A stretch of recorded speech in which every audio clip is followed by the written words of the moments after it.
Let's get you up to speed now on the stories you need to know to start your morning.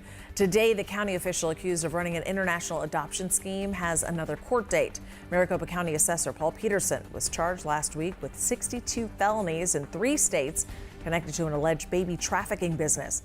Supervisors are wondering whether Peterson, an adoption lawyer, mingled county money or resources with his adoption business. Keep an eye out for this woman. 78-year-old Judy Tanzer hasn't been seen since she left her home on Willow Creek Avenue in Sun City yesterday morning. She suffers from early dementia and needs medication for a heart condition, so she needs to get home.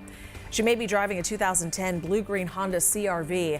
If you see her, please give police a call.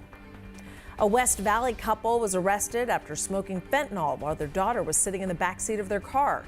Police say Denise and Pablo Solorzano were parked near the Quick Trip on 43rd Avenue and Indian School. A stranger saw what was happening and called 911. Firefighters then pulled the unconscious 1-year-old baby from the back seat. That baby is now recovering in the hospital. The East Valley is coming together after a Gilbert teenager was killed in a crash over the weekend.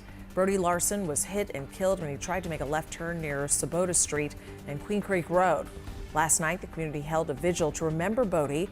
The GoFundMe page to help his family has already hit about $25,000 in just 3 days.